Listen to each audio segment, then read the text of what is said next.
All righty. So we've got the end of the 2024-2025 college basketball season, and it ended to losing the Duke.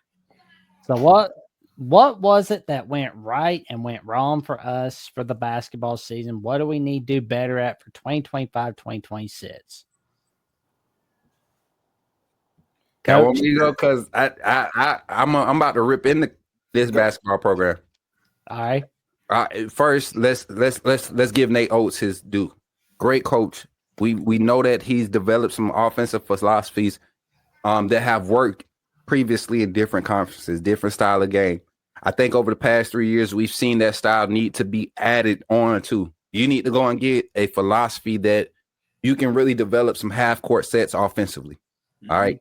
We love to live by the three, die by the three, but you gotta go into more of your half court off ball motion sets to create those shots. You got great shooters, create ways to get them open, and this system has to be something that everybody understands. You can't have only two players on the floor that know what's going on the offense, and everybody else just standing around and then trying to go get rebounds. Like that stuff, it was played out.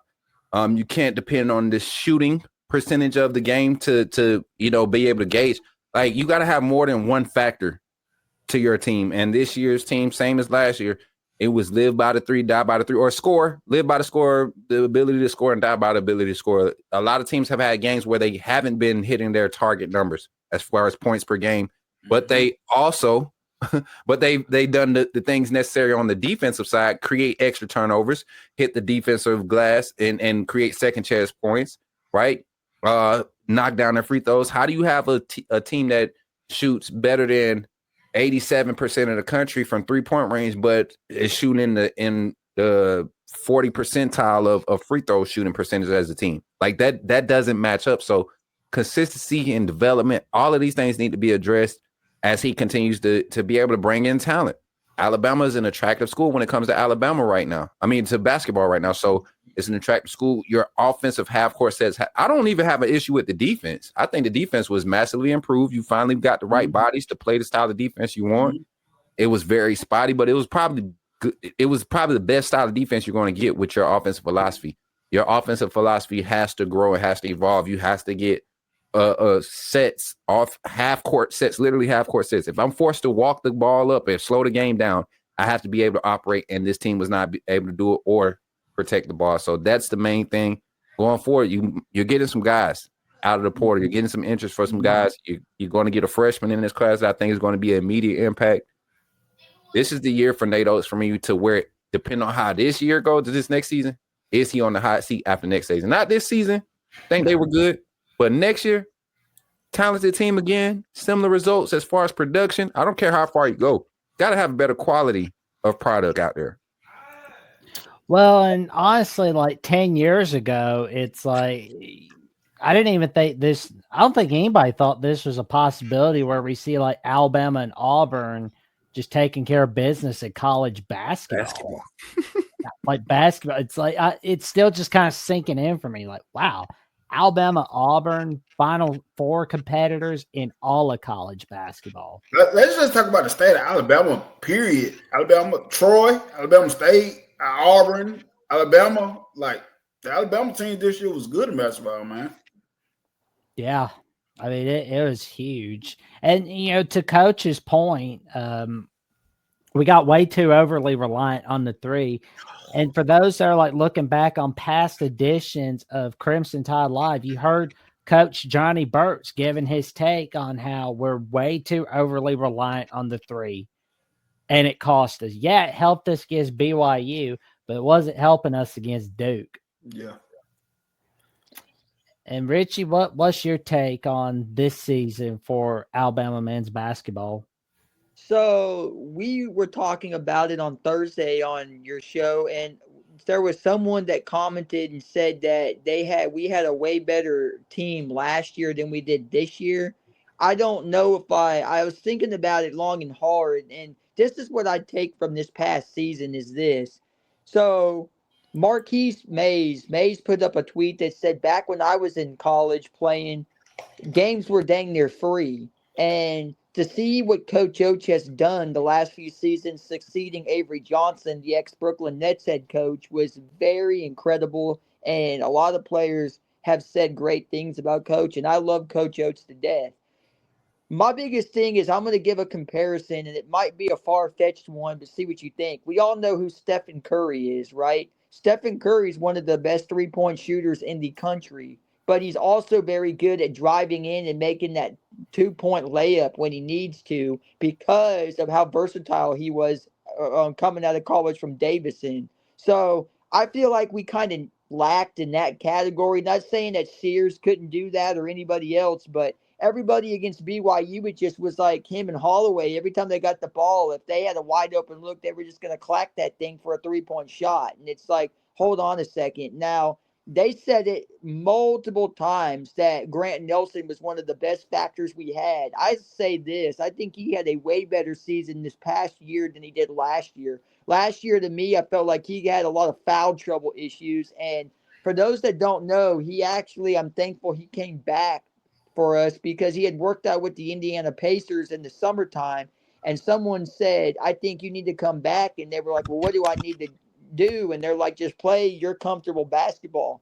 So I agree with what everybody said so far. I think the problem with this team this year was, like Coach said, we relied too much on the 3-point line, and that kind of got us in trouble because you weren't going to do that against the Duke team with Cooper Flagg and Proctor and Kneppel and that very big freshman that they had in the back playing the center You needed position. them That to, team.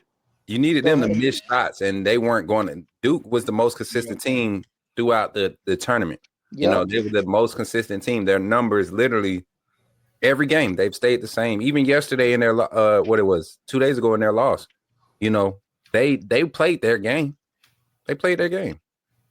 Absolutely, and we just didn't come to play. I mean, it felt like every time we inched closer, Duke just made that big play that got us, out of it. But I will say this, and I do kind of agree. I'm not saying that Oates is in any pressure yet, but this team coming up with the guy we got from Miami, Bethea, Bowl from FSU, and then the guy we got from Bucknell, Noah Williamson, the 7-footer. If we come in and then we got Sherelle back, Latrell back, Holloway's back for us, this team, there's no way that I don't believe we get to the Final Four again or the Elite Eight or something like that. We have the capability to do it. And like Coach said, our script A is a hot commodity right now. Once they're seeing what we're doing, it's like, it speaks for itself. And we haven't had this kind of success in the past.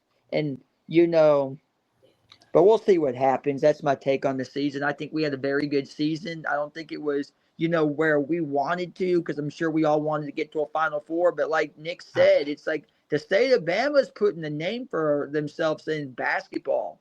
And I know they didn't get to the NCAA tournament, but South Alabama still is competing too. And I've seen a lot of their recruiting too. We had a kid in high school who ended up playing for their mascot's a sword of some sort.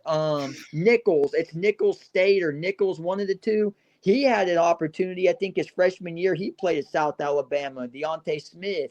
And before that, he was supposed to play for us at Bama under Avery Johnson, but something happened. He goes to play at TCU. He rode the bench, and then he got picked up at South. But, the reason I bring him up was he gave a lot of belief to the state of Alabama with kids going, hey, even if I don't get that Alabama or that Auburn deal, I can still play for like a Jackson State or a UAB or an Alabama State who their coach has been solid, and I'll stand on it. Alabama State's coach found themselves in the tournament because they were able to get the guys to trust in it. So, but, we'll be back. Ask them who hit that game with him to get in the tournament though.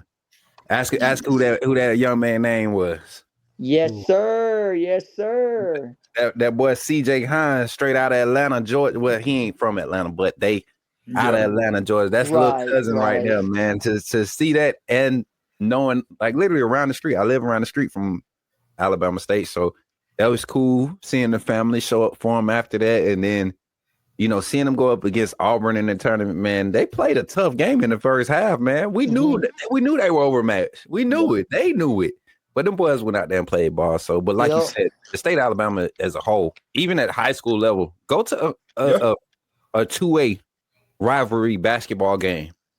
Yeah. Any region, you're going to be like, wow, this kid ain't a top 300. We just don't have the basketball scene in the Southeast yet, but it's literally like starting to grow. You're seeing it. The Peach Circuit, the EYBL for Nike, that's not the only thing that's getting guys out there now. It's a lot of circuits from the Southeast, from Florida coming up, Texas, Louisiana is really coming up in the basketball scene. And that's why you see schools like Auburn, Alabama, Georgia, Tennessee, LSU, all of our SEC schools, you're starting to see the quality of basketball as a whole from the conference just starting to grow. Yeah, I mean, it's like a decade ago, you wouldn't think you'd see 14 SEC teams get into March Madness. You're thinking to yourself, that's teams from Big East. And now it's like, this is huge. I think I seen a post today where they said the SEC from basketball, the men's and women brought in like $70-something million from the March Madness tournament. That's nuts. That's crazy. That's nuts. That's 70 million. I can't get 20K to just get back on my feet. You know what I'm saying? The brother out here struggling. I can't get 20K. That's all I'm asking for. Listen, Mr. Governor, whoever, Mrs. Governor, Governor Ivy, I just need 20K. Help me out. 20K, put him back on my feet. You got it.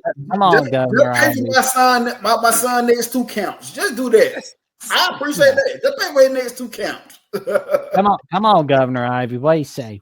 Governor Ivy? Rocking with us. You know what's messed up? She ain't even an Alabama fan. That's messed up. Who she root for the barn?